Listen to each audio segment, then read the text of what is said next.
नमस्कार, welcome, good evening all of you.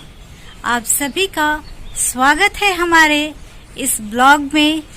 और कल है नाग पंचमी, तो हमने सोचा आप लोगों के पास आकर आप लोगों को शुभकामनाएं दे दें।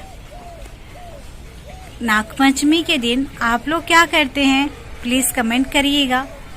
हमारे यहाँ हमारी मम्मी, जब हम बचपन में छोटे थे तब की बात बता रहे हैं, हमारी मम्मी हमें गाय का गोबर लेकर के भेजती थी पंडित जी के वहाँ, और वहाँ पे पंडित जी कुछ मंत्र पढ़ते थे और उसमें ऐसे फूंक मारते थे और वह हम घर लेकर आते थे।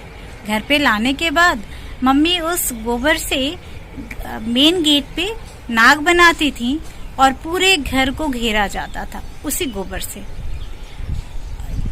और हमने जब पूछा कि मम्मी ऐसा क्यों होता है, तो मम्मी ने हमें यही बताया था कि इससे सांप, बिच्छू ये सब घर के अंदर नहीं आते हैं, क्योंकि यह बरसात का मौसम होता है और इस समय बहुत सारे सांप और जो बिच्छू वगैरह है वो निकलते हैं, जो कि इसके वजह से घर के अंदर प्रवेश नहीं कर पाते हैं। और इस बरसात के मौसम में बहुत तरह की बीमारियां, इंसेक्ट्स आपको भी पता है कि आते हैं। और गाय का गोबर वाकई में पहले जो भी कहा जाता हो, लेकिन गाय के गोबर में तो बहुत ज्यादा ही एंटीबैक्टीरियल माना ही जाता है। आज साइंस भी इसे मानती है। पहले के लोग कुछ और कहते थे, पर साइंस ने ये तो माना ही है। तो ये मम्मी पहले ऐसे करती थी, और उसके बाद जैसे हम बड़े हुए तो घर के बच्चे को भेजा जाने लगा। पंडित जी उसमें मंत्र फूंकते थे और फिर मम्मी उससे दरवाजे पे, मेन गेट पे, और मेरे ख्याल से आपके घर में भी ये होता ही होगा, आप लोगों के घर में भी। किसके किसके घरों में होता है प्लीज बताइएगा।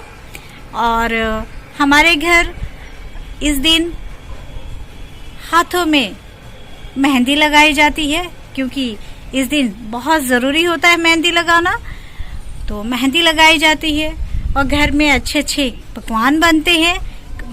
मम्मी कहती थी कि यह नागपंचमी से पूजा शुरुआत हो जाता है, पूजा की शुरुआत। इसके बाद हर फेस्टिवल आने लगते हैं। इसके बाद आपका जन्माष्टमी आएगा, कई फेस्टिवल आते हैं। यह सबसे पहला फेस्टिवल है साल का, इसलिए इसे बहुत अच्छे से, खुशी मन से, धूमधाम से मनाना चाहिए। और इस दिन तरह तरह के गेम्स, कंपटीशन भी होते हैं। जगह जगह पे खेल-कूद का कंपटीशन रखा जाता है। तो इसी दिन से शुरुआत होती है सब। और आई होप आप लोगों के एरिया में भी ये चीज होता होगा। प्लीज आप लोग कमेंट करिएगा। झूला भी झूलते हैं ना। हाँ, पहले के लोग गाँव में पहले झूला पड़ता था, सब लोग झूलते थे, पर आज के डेट पे तो पॉसिबल ही नहीं है कि झूला रहे। पर कोशिश करिएगा आप लोग भी कि झूला झूलें, ठीक है। आई होप आप सभी को हमारा यह वीडियो बहुत पसंद आएगा। प्लीज लाइक, शेयर और सब्सक्राइब जरूर करिए इस चैनल को। Thank you for watching me and supporting me.